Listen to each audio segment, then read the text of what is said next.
एक ऐसे भक्त का चरित्र आता है। व्यास जी ब्राह्मण थे, ब्राह्मण कुल में उनका जन्म हुआ था।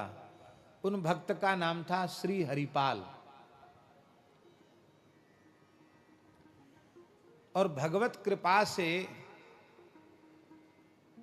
वे बड़े संपत्तिशाली थे, श्रीमंत थे, धनाढ्य थे। पर भगवान की विशेष भक्ति थी उनके मन में। संसार से, शरीर से पूर्ण वैराग्य था। विवाह नहीं करना चाहते थे। लेकिन एक विप्र कन्या ने, वो भी बड़ी भक्तिमती थी, उस विप्र कन्या ने प्रतिज्ञा की कि जो 1000 साधु ब्राह्मण को रोज जिमाएगा मैं उससे विवाह करूंगी, और नहीं तो ब्याह ही नहीं करूंगी, ऐसे ही भजन करूंगी। जब हरपाल जी के कान में बात पहुंची तो हरपाल जी के मन में आया, भैया ऐसी कन्या मिले तब तो विवाह किया जा सकता है, क्योंकि वो उसकी प्रतिज्ञा है कि जो 1000 साधु ब्राह्मण रोज जिमावे उससे मैं विवाह करूंगी। तो उन्होंने स्वीकार कर लिया विवाह का प्रस्ताव। वैदिक पद्धति से विवाह हो गया। अब घर में ठाकुर सेवा, संत सेवा, ब्राह्मणों की सेवा, गौ माता की सेवा। अब सेवा के काम में ऐसे तल्लीन हो गए हरपाल जी कि अब कमाते तो कुछ नहीं, खाली खर्च ही खर्च करते। अरे कोई खर्च ही खर्च करे, कमावे कुछ नहीं तो कुबेर का खजाना भी खाली हो जाएगा। उनके पास जितनी संपत्ति थी सब साधु ब्राह्मण की सेवा में, उत्सव महोत्सव में व्यय हो गई। कुछ नहीं रहेगा उनके पास। जमीन जायदाद थी उसको बेचना शुरू किया, उसको बेच बेच के खिलाने लगे। क्यों? उनको फुर्सत ही नहीं थी धन कमाने की। अब जब वो भी नहीं रहा तब हरपाल जी ने फिर लोगों से उधार लेकर सेवा करना शुरू किया। भैया दे दो, हम फिर समय आएगा तो हम चुका देंगे आपका।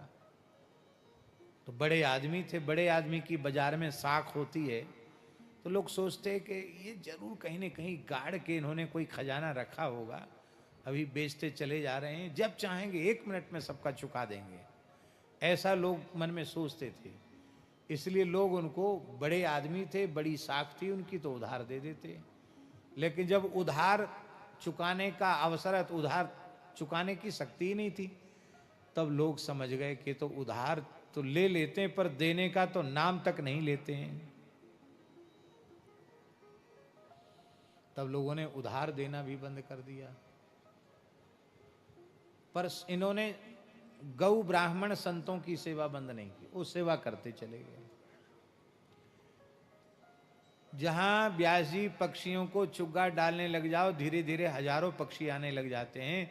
संत सेवा होने लगी तो देश दिशा विदिशाओं से अनेक संत आकर के उनको दर्शन देते, सत्संग होता, सबको कृतार्थ करते। तो अब वो क्या करने लगे हरिपाल भक्त? हरिपाल भक्त अब चोरी करते।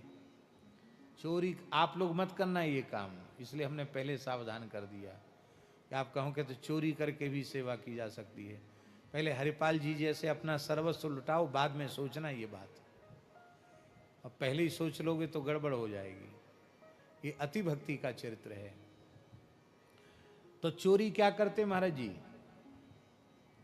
सोना चांदी नहीं चुराते। वो घरों में जाते तो घी, बूरा, गुड़, आटा, दाल, चावल, ये जो राशन सामग्री, इसी को उठा लाते और उसी के घर से लाते।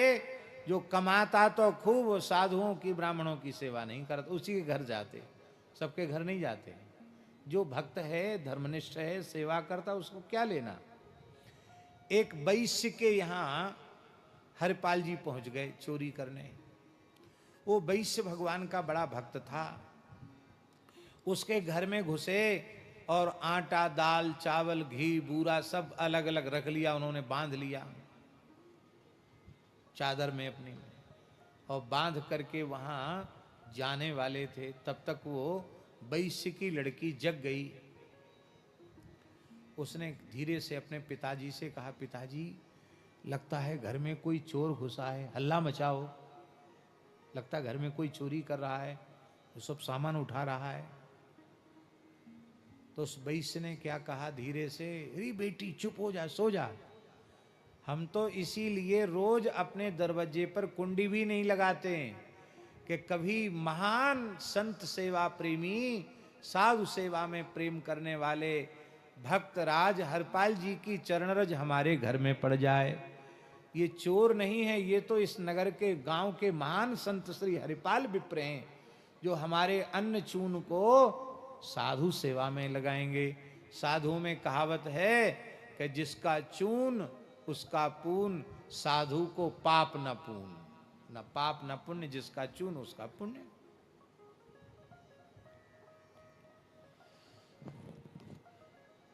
अब हरपाल जी के कान में बात पड़ गई, अरे बोले ये तो धोखा हो गया, किसी भक्त के घर में आ गए हम।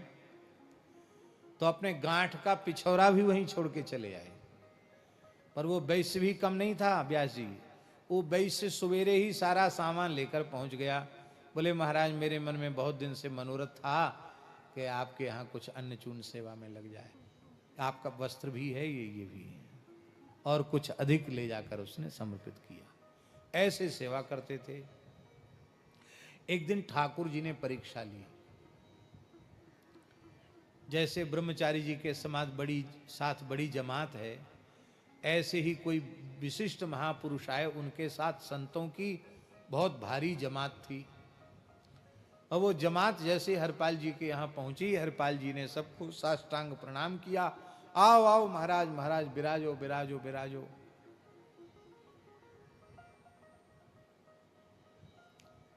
पत्नी से कहा कि कुछ है घर में, साधुओं के प्रसाद की व्यवस्था, भिक्षा की व्यवस्था। पत्नी ने कहा स्वामी आपसे क्या छिपा हुआ है, कुछ नहीं है घर में।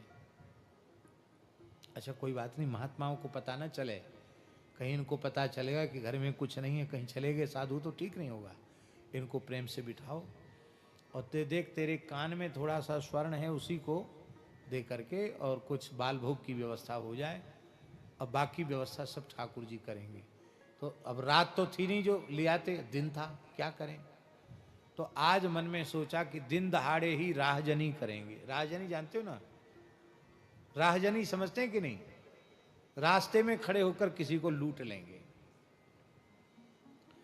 तो हरपाल जी निरंतर भगवान नाम का जप करते हुए बड़े बड़े तिलक धारण करते थे, तुलसी माला, और वो लठ पर अपनी ठोड़ी टिका के खड़े हो गए।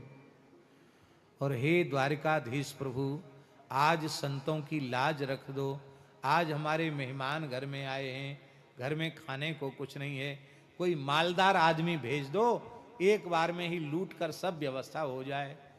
तो दूसरा कोई मालदार तो नहीं आया, स्वयं रुक्मिणी जी के साथ द्वारिकाधीश भगवान आ गए। अब द्वारिका में ये बढ़िया से दिखा सकते हैं किसी प्रसंग में।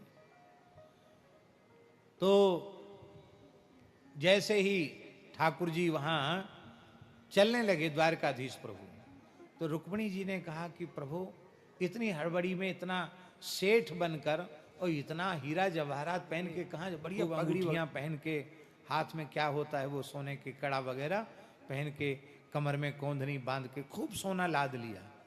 भगवान बोले ये सेठ के नाटक में आप कहाँ जा रहे हो। भगवान बोले ये तुम्हारी आदत बहुत खराब है, चलते समय टोकना नहीं चाहिए, टोकने से असगुन हो जाता है, सगुन बिगड़ जाता है। लक्ष्मी जी ने, रुक्मिणी जी ने कहा इतना क्यों नाराज हो रहे हैं, झल्ला रहे हैं हमारे ऊपर, अरे सही सही बताओ कहाँ जा रहे हो इस नाटक में, सेठ बनकर ये किसका, ये सेठ वाला भेष धर के कहाँ नाटक करने जा रहे हो। सांवलिया सेठ बनके तो नाटक आपने किया, अब कौन सा नाटक करने वाले हो। श्री ठाकुर जी के नेत्र भराए, बोले देवी विलंब मत, तुम बातों में मत अटकाओ, मेरा भक्त अधीर होकर मुझे पुकार रहा है, आज मैं उस अकिंचन भक्त का दर्शन करने जा रहा हूं। क्या कहा, दर्शन देने जा रहा हूं नहीं, क्या कहा, मैं अकिंचन भक्त का दर्शन करने जा रहा हूं।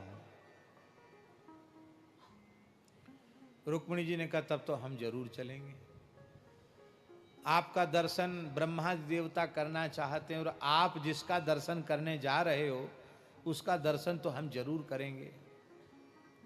तो तो भगवान बोले बात मत करो, जल्दी सेठानी बन जाओ और बढ़िया बढ़िया आभूषण धारण कर लेना। माताओं को आभूषणों से बड़ा प्रेम होता है और उनके पतिदेव उनको प्रसन्नतापूर्वक अनुमति और दे दें, फिर तो क्या कहना। लक्ष्मी जी, रुक्मिणी जी तैयारी कर रही थी, अरे भगवान जल्दी जल्दी चलो, जल्दी करो, जल्दी करो। जल्दी जल्दी लक्ष्मी जी ने आभूषण धारण किए, सेठ सेठानी बनकर, और सीधे हरपाल जी के सामने प्रकट हो गए। वो तो आंख मूंद करके भगवान का चिंतन कर रहे थे, जप कर रहे थे। प्रभु, आज हमारे घर में मेहमान आए हैं, आपके प्राण प्यारे संत आए हैं, आप लाज रखना, संत भूखे न चले जाएं। तो ठाकुर जी के आभूषणों की आवाज उनके कान, झम झम, इतना पहने थे ठाकुर जी। नेत्र खुले, देखो रे बड़ी बड़ी मालदार आदमी है, इतना इन्होंने शरीर पर पहन रखा है, तो घर में इनके कितना होगा। तो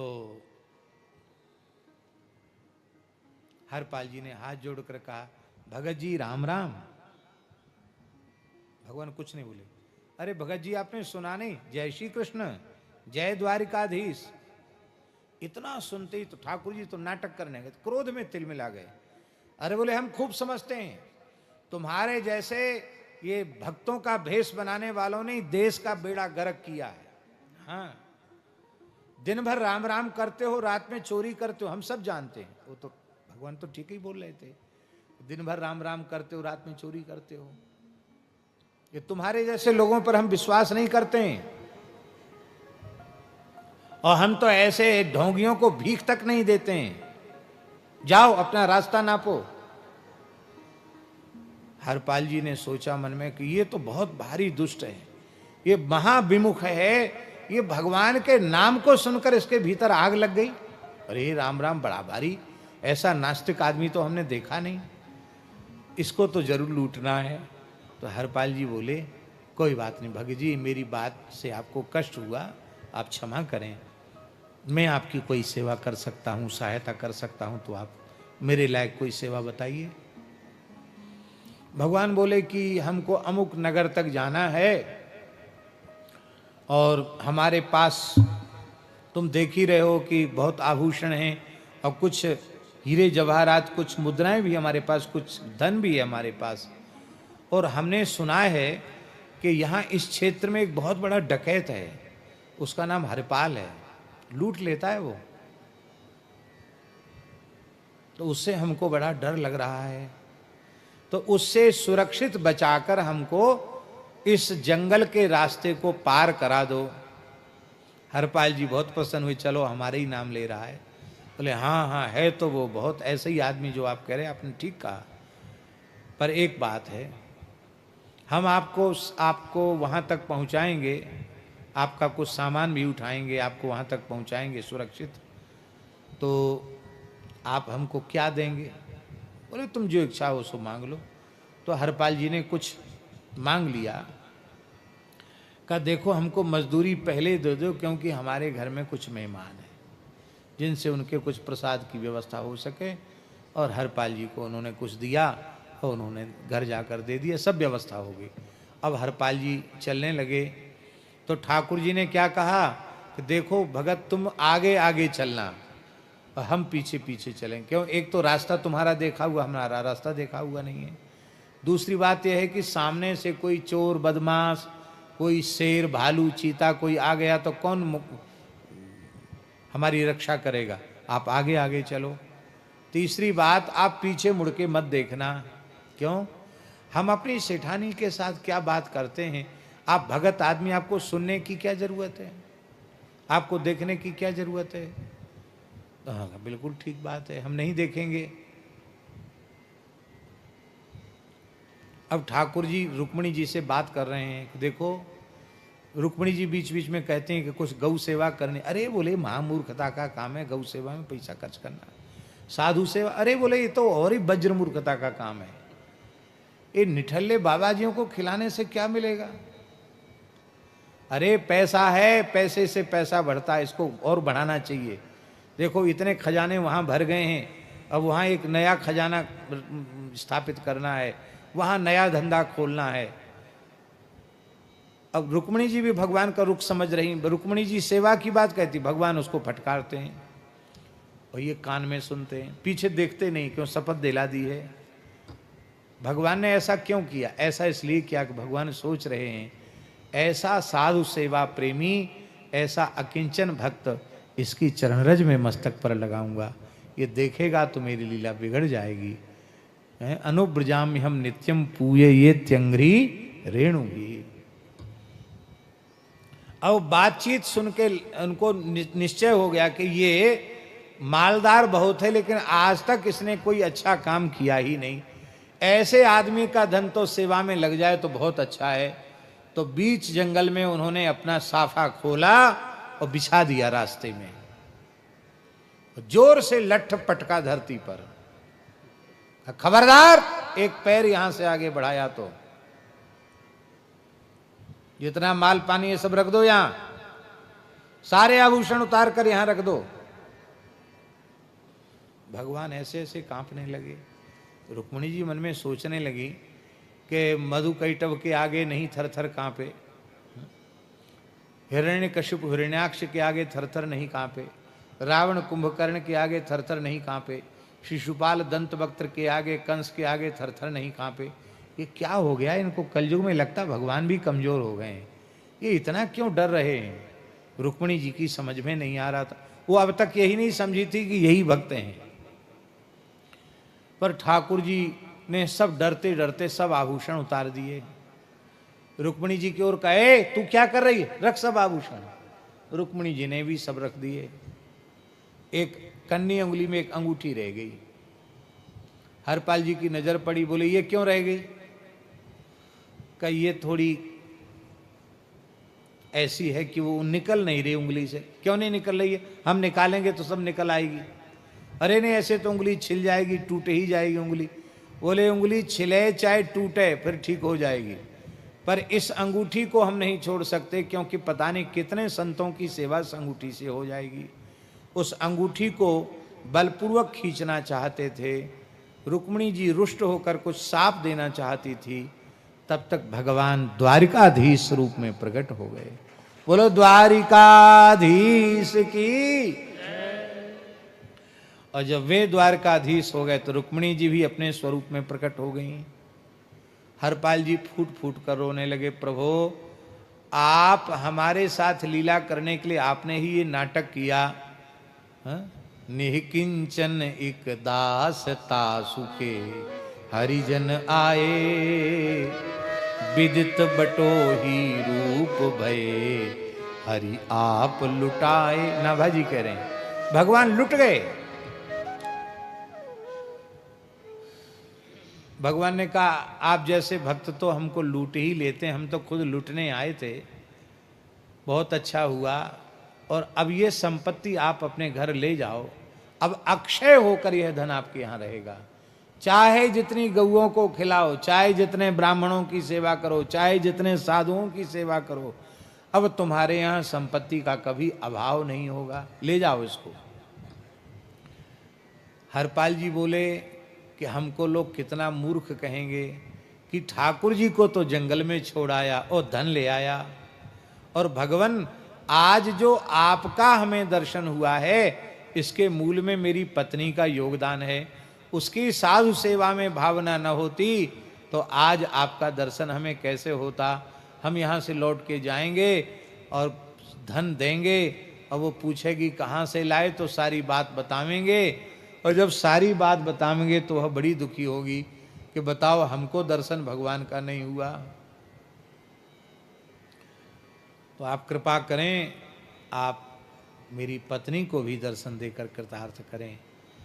तब ठाकुर जी हरिपाल जी की गोद में आ गए। रुक्मिणी जी और ठाकुर जी को अंक में लेकर के हरिपाल जी आए हैं। कलिकाल की घटना है, और उन सभी संतों ने शंख चक्र गदा पद्मधारी भगवान का रुक्मिणी जी के सहित दर्शन किया। सब कृतार्थ हो गए।